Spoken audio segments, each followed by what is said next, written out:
Hey everybody, this is Lorrell from Issues and Answers Thursday Above the Fold, and today I have a really cool guest, somebody that a few of you may know, a few of you may have seen his contributions on social media as of late, because he's definitely been making them. Why don't you go ahead and give a quick introduction of yourself, Leroy? Okay, so Leroy Moore here from Berkeley, California. I'm a disabled activist and poet and writer. Okay, that's what's up, Leroy Moore. And you've been, as you said, you're a disabled activist, poet, writer, and you've been at this stuff for a minute. You've been at this stuff more than long enough to make a name for yourself, but more important than the name for yourself, you've been at this long enough to have an impact. And just being active on social media and seeing some of the stuff that you post and seeing, how people respond to you, I just really wanted to have you on the show. So thank you for making time to talk with me for a few minutes. Yeah, thank you for reaching out. Oh, no problem. So you and I have another connection, right? We're both in the Harriet Tubman Collective. Okay. Hey. And that's and so the Harriet Tubman Collective is something I've talked about on the show before.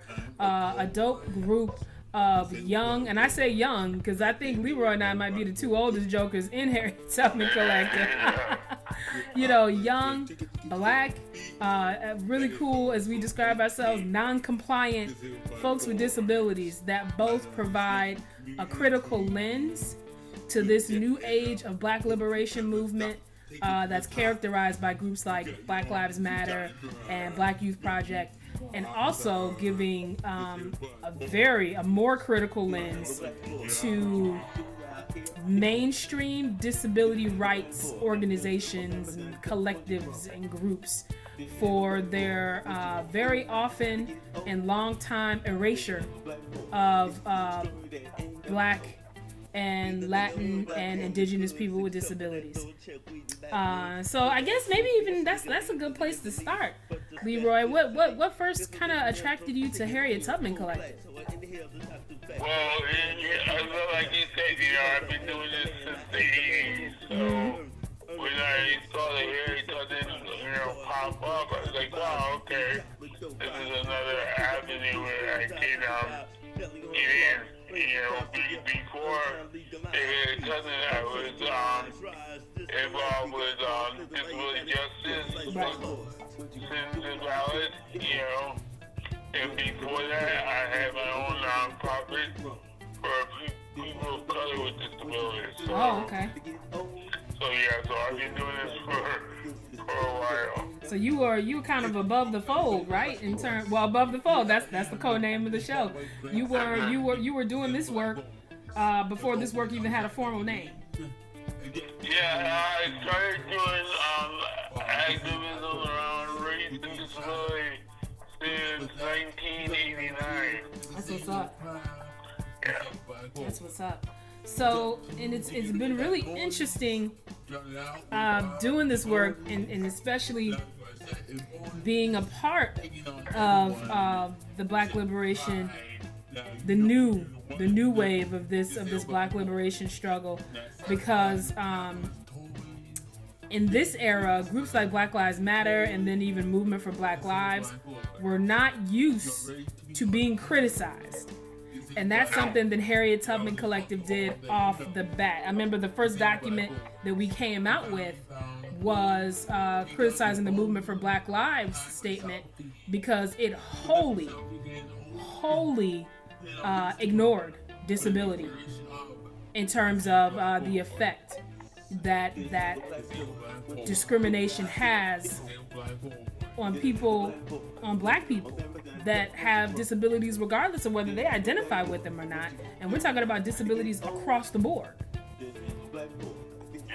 Matter of fact, before Harriet Tubman, Citizens Valley was trying to get to Black Lives Matter, and we had like one phone call, and nothing after that. It's like, what's up with that, And like you said, in police brutality, I've been doing police brutality How old are you? How old are you come then? and go. But, you know, as you know, most of the victims of police brutality have disabilities. Yes, absolutely. It's like over 70%. So, you know, it was really striking that, you know, Black Lives Matter just didn't want to listen to us, you know. Yeah. From Citizens Valley to the Harriet Tubman Collective, and before Citizens Valley, Krip did a documentary around police brutality and people with disabilities called Where's Hope? What was it called again? And we did outreach to, you know, and also October 22nd, and nobody really answered our call. Okay. And what was that? What was that called again? Yeah, the film is called Where is Hope? Where is Hope? Okay. And you can get it online. It's on YouTube. You know, so you can get it online. Okay. And Where is Hope was, you know, a product of Krip Nation, which I started like 12 years ago. So it's Krip Nation, myself, Poor Magazine, and a retired police officer from New York, Ruth Lorrell. Okay. So yeah, so we put that together and, you know, put it online, and yeah. Now that's interesting. So you worked with a retired police officer on that. Yeah, Emmett Storer, I knew Emmett Storer before we worked on the project. And he's a retired police officer, and now he's a, you know, full-time artist, but he was doing artwork and stuff, and I think the way that I met him, he did a play about Hurricane Katrina. Okay, Hurricane Katrina. Yeah, so that's how I met him, because he had a disabled sister in his play. So Okay. I outreached to him and I interviewed him about that. Okay.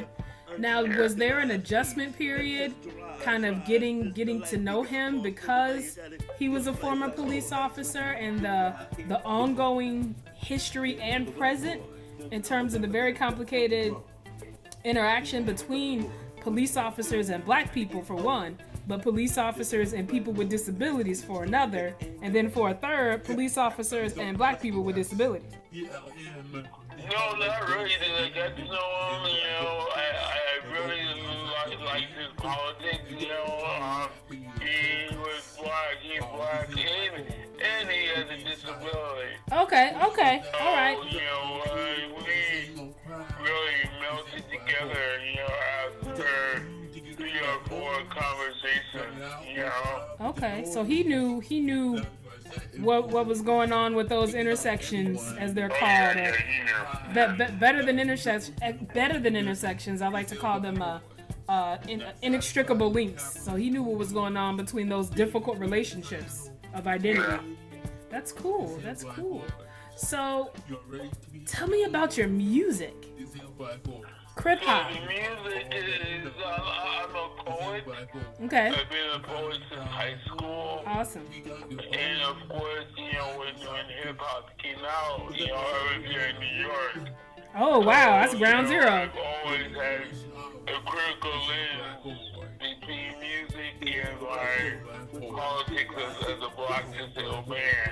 Right. So I always like, you know, where's, you know, disabled artists in hip hop? Because, you know, this disability are all in the blues and gospel, so when hip hop came around, I was like, you know, where's blackface in hip hop? So you were asking that question right when hip hop started, but not when it became mainstream, because during that time it wasn't even mainstream yet. It was literally still in the streets. literally on the streets, Yep. I usually go to ciphers in the Bronx. That's what's up. I used to go there with my walker, because back then I was walking with a walker, so yeah. I saw the whole thing, come out from the streets in the Bronx and Brooklyn, and yeah. How did they respond to you when you came up in your walker? It's funny that you asked that, because I put out a comic book a year ago, the Krip graphic novel. I saw. Okay, yeah. Yeah. When you posted it, I remember. About me coming to age and going to these ciphers, and back then New York was hardcore. Mm-hmm. This is way before gentrification. For sure. So, when I got to the cipher, people were like, oh, come on, you can't rap. So I was the person that looked out for the cops. That's what's up. Because they say, okay, they won't mess with you because you're disabled. You just look out for the cops. That's an important role. Yeah, exactly. Yeah, so I wrote about that in my comic book. Okay, yeah. That's what's up. And so we'll put a link. We'll put a link to your comic in our Facebook thread. So a million conversations have been had about how hip hop has evolved. Right? That's a conversation that'll never get old. It'll continue forever. How have you seen let's see. How have you seen the topic of disability have you seen the topic of disability be addressed in hip hop? So I was about to say, how have you seen it change or how have you seen it evolve? But really, before we even get to change and evolve, how have you seen the topic of disability even brought up in hip hop over time? Yeah. Thank you for that question, because in 2020, me and the co-founder of Krip, Keith Jones, we keep on banging our head against the walls, like, come on, hip hop. Yeah. So, I mean, to tell you the truth, hip hop today hasn't really dealt with this. True. They are only now dealing with mental health disability. Yeah. And dealing with it in a prominent. They're dealing with it in a prominent way, and to the point where it seems like it's become accepted for rappers to talk about their mental illness. Yeah. And that's just scratching the surface of disability. Exactly. That's what I mean. Keith is like, come on. He started to put this like, come on. That's only the beginning. But yeah, hip hop, you're talking about mainstream hip hop, they are clueless when it comes to disability. You see 50 Cent, 50 Cent has a history of bullying autistic people. Ableist, sexist. I mean, for my definition about racism, I would say he's got some racially problematic stuff going on, but I also think he has a lot of classist stuff going on from somebody who came from humble beginnings. For all it's surprising, but yeah, I agree. It's amazing how he can continue to go on and make movies. Like he did like 4 times in a row, like bullying autistic black men.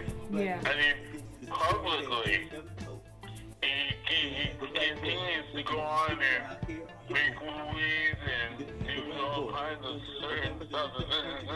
It's just amazing. It just tells you how limited power the disabled movement has. Now let me ask you a question. You're saying you're saying he bullies artistic black men. Give me the characteristics of the type of artistic black male you see as being bullied. What does that term artistic mean?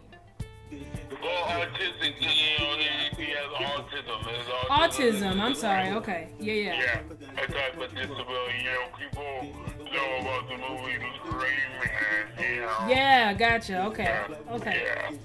I just looked... the 3 times that he did it, 2 of them were autistic black men, and 1 was a white autistic man. So, it's amazing that he can just get away with that. I was just thinking that this bullying of people with autism seems to be it seems like you're saying a constant in his creative expression, almost as if that's a normal part of whatever else he's trying to convey.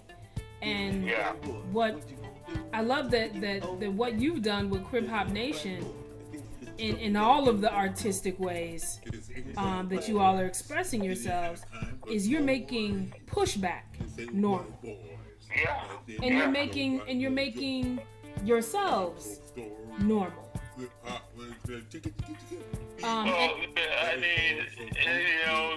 word normal. Yes. What is normal? I think absolutely. we're just pushing back because we see discrimination over and over again. Absolutely. And I think in this sense, my use of the word normal, making it normal, means doing away with that taboo of it, doing away with, I guess it could be described almost as an embarrassment about it, right? Treating it not as a novel issue, because it's not. People have been closely associated, related to folks with disabilities forever. People have been out here with disabilities forever. They've hid them because of quote unquote status quo. That's been unrealistic, by the way. I think it's the same unrealistic standard as being wealthy. It's the same unrealistic standard as this white norm, I think. It's all unrealistic. Yeah, and if we look at the entertainment industry and go back, black disabled people, I say all the time, that black and brown disabled people started the entertainment industry. For sure. From freak shows to circus to the blues, that was mainly black and brown disabled people, Yep. And it's interesting that you mentioned the blues, because I guess to me, when we talk about, I guess other than talking about physical disability, which was absolutely present, I don't think you could have the experience of being forcibly poor. And I say forcibly poor because of how the system purposefully puts people in that situation for a certain ruling class to bolster itself, for them to make profit. You can't be forced in that situation without having some type of effect. And we call that and what that effect is usually a disability. And as normal as capitalism is, disability is right along with up there. It's normal. Exactly. Yeah. I mean, gosh. So I found the Krip Hop Wikipedia page. So officially, you guys have made it. You guys are on point. You got a Wikipedia. Wikipedia describes Krip Hop as a movement demonstrating alternate arrangements by which hip-hop artists with disabilities can communicate through social media, including educators, journalists, and conferences. The movement uses hip-hop music as a means of expression for the disabled, providing them an opportunity to share their experiences. Yeah. That's good? That's about it, huh? Yeah, that's about it. Yeah. That's what's up. So kind of jumping into this current period. First, I very much believe that hip hop, especially from its early days, but also to now, hip hop itself is a form of activism. It's a form of pushback. Yeah. And I think the degree to which it makes everybody uncomfortable. Yeah. All races, all social classes. You can't turn your head anywhere and not find somebody with a solid critique of the current popular expression of hip hop. And I think that's a good thing. Yeah. Because something is being challenged. I think that's an awesome thing. So what is Krip hop in the music industry look like now? Well, Krip hop is not in the music industry. That's the thing. Okay. I mean, we are like a subculture. Still on the margins. Yeah, still on the margins. Okay. I mean, one of our founders, Rob Denoy's Temple, he has been playing with the Shigeo gang for the last 10 years. So he's like another one person that really, scratched the surface of mainstream.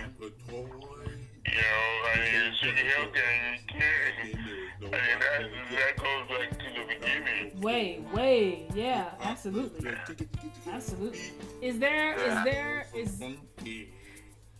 effort being put into putting disability in the forefront of hip hop? No. Okay. No. And that's the problem.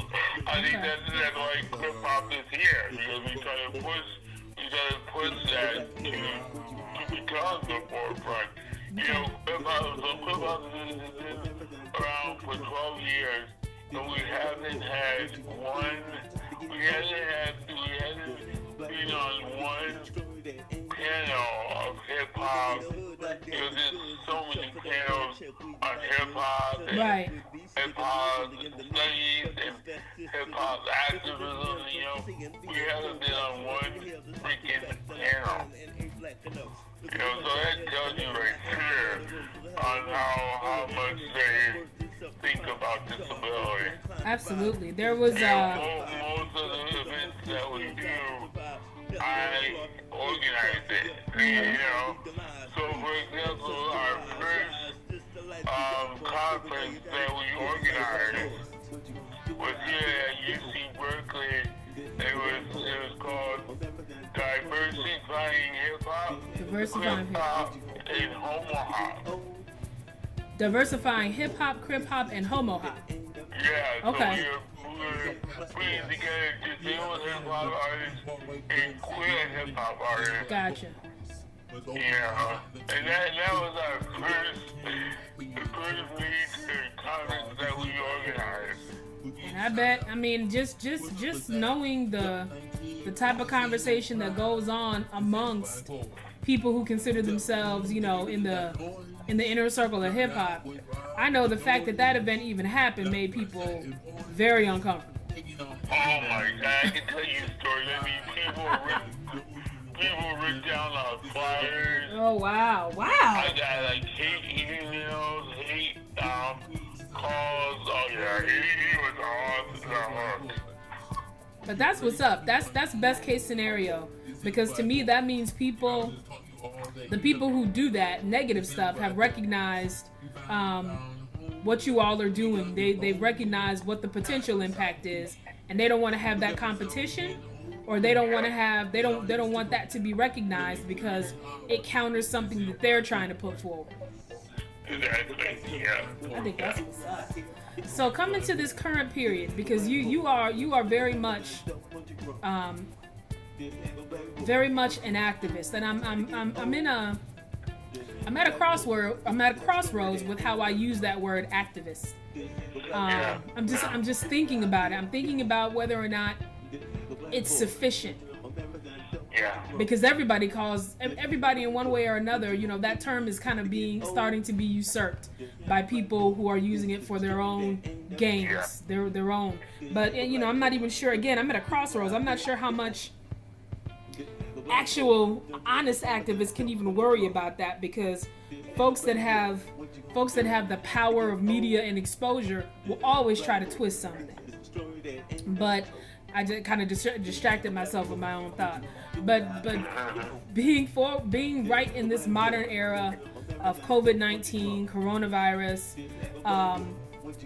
and talking about the effects that it has on what I refer to as power minorities. So we're not the numerical minority, whether we're talking about disability or race. We're not the numerical minority. We're not an influential minority. We're not we're not a psychological emotional minority, but we are very much a social class power dynamic minority. And that we probably and that has to do with whether or not our groups have realized its own strength. So as with this virus and the effects, I see a lot of what you've posted and a lot of the statements you've made and people's reactions to it. And it seems like the effect you've had with Krip Hop and how uncomfortable you all have made people with that expression. You're doing the same just by being vocal about the effects of not just this virus, but the effects of things that have always been happening. Yeah. I just posted like a couple of minutes ago. I just can't believe our chosen black leaders. It just blows my mind. Everybody didn't choose them, so I guess. Everybody is talking about the elections. It's like we're dying. Yes, have been. I don't care about no election in November. Absolutely. It's like, wow. I just can't believe that. It's just like, wow. With the local elections happening here in Indiana, the big they've been postponed a little bit, but the big message is still, we're trying to get our society back together so folks can get out there and vote for the approved people. Yeah.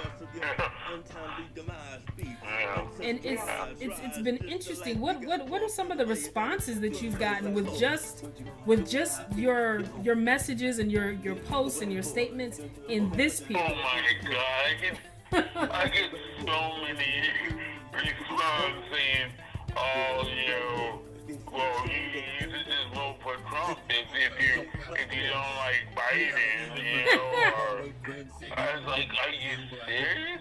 We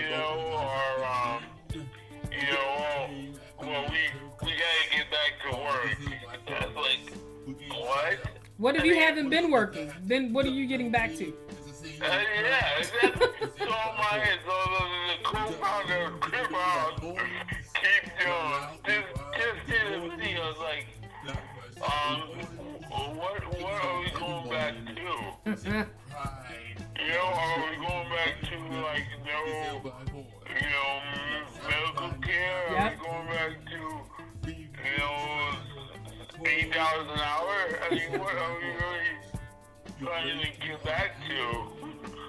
I mean, pre-COVID, we're one of the last, I guess, most industrial societies that still pay people with disabilities legally are allowed to pay them significantly less. Oh yeah, constantly. Just because they have a disability. Yeah.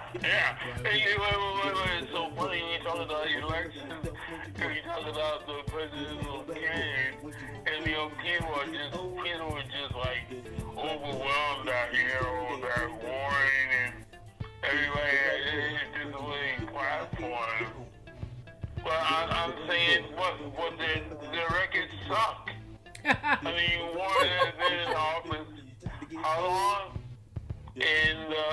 special education law has not been fully funded since the 70s. Yep. So I don't care what kind of platform you have. It's about your history. Right. No, people forget. You know, it's amazing that people forget, but I think more than forget, actively disregard history when election season comes around. Oh my God, I get so many heated fights on Facebook about that. It's like, well, at least they have a platform. It's like, a platform is promises. Empty. We know they're empty. We've seen it. We've seen it. We've seen the same promises made and been dropped after a candidate won. Exactly. That's like what it is. It's 24 years since special education law has passed. Yeah. Since 1973. That law hasn't been fully funded and fully implemented since it passed. Wow. I mean, that's everything. No wonder 98% of black disabled women are unemployed. Yeah. Yeah. 98%. Give that again. 98% of who? Black disabled women. Wow. Black disabled women. Yeah. Wow. Yeah. And you know, I work in disability rights, and we're still working through this because it's needed. And something that I've noticed is, I mean, it just really hit me. I just really was thinking about this within the past couple of weeks. The people that I have been working with, their issues that existed before this pandemic, they haven't gone away. That's what they're still dealing with. Exactly. Yes. They don't have. They'll worry about a mask after they get finished securing housing for themselves, which was a need before this pandemic. Exactly. In housing, under Obama. Oh gosh. Obama killed Section 8. Oh gosh. No, and nobody wants to talk about that. Everybody wants to be in love with Obama. Hindsight. He killed Section 8. And the guy that was his housing person ran for president, Castro. Right. You killed our low-income housing. Yep. But, when I bring that up, people's like, oh, Leroy, you just angry. Because you gotta toe the party line. That people are so quick to say, well, we got to get the Republicans out, and it's like, this is like a broken record. Like, do you not remember 8 years ago? Do you not remember 12 years ago? Do you not remember when we said the same thing, and after these Democratic saviors, things got worse? Yeah. I mean, Obama signed into the Blue Matters bill. He signed that, took it into law. Like, are you serious? And defends it still defends it. Yeah. Oh man, so we gotta have you back. This wasn't we scratched the surface. We barely scratched the surface of the issues that you're right smack dab in the middle of. So and I want to say one other thing is sure. that people with disabilities have been here before. Yeah. Hurricane Katrina, the earthquake in Puerto Rico. Yep. It's the same story. Yep. So it's nothing new. Of course, now this is affecting everybody. But it's so funny that, people are just coming, teleworking. It's like people with disabilities have been teleworking since the beginning. Mm-hmm. Absolutely. So it's interesting how they take our ideas and make it popular in an emergency. But after the emergency, it's like, oh, we don't have enough money for that. Get out of here. They got enough money to do exactly what they want to do. You trying to get me started. We trying to end the interview. You trying to get me started.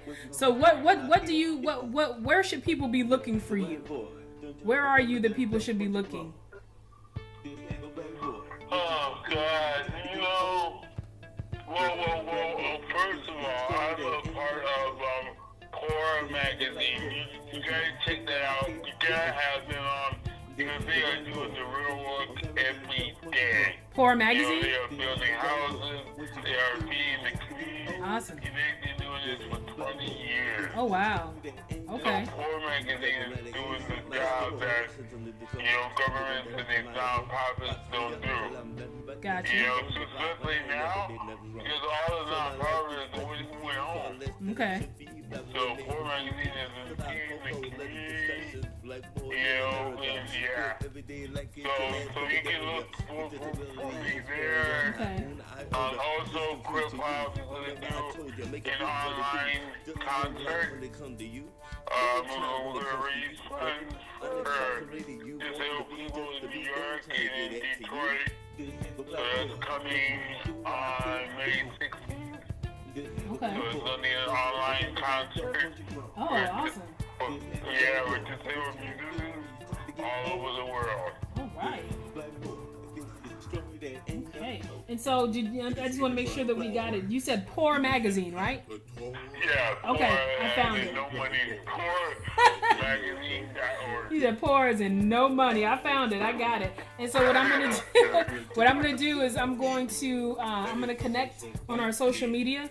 To all these places where you are, where people are doing this amazing work, and it's been so amazing getting to know you better, and seeing your influence. And thank you so much, because a lot of black bloggers and radio producers, they don't want to deal with disability at all. Except in their way. It's always like trying to knock down a wall. Right, and they're comfortable dealing with it in a very objectifying way, so a way that rhymes with their pattern and what they're trying to do. So that's what's up. Yeah, so thank you. Thank you for taking the time, and man, we'll be back in touch. We'll definitely be back in touch, and we'll be talking to you. Okay. All right, you take care. Okay, the man, I am the man that rose to the hell on earth, earning and learning self-worth and self-defined.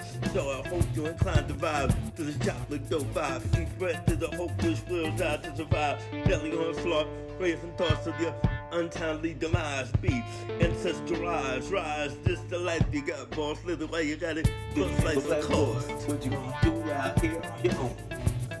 This is the black boy. Don't you remember that? Don't want you grow. This is the black boy. What you gonna do when you're trying to get old? This is the black boy. This is the story that ain't never told. Every protest don't pass the test. BLM, the hallway grand sitting, disabled black boys was always outside looking in. And yet,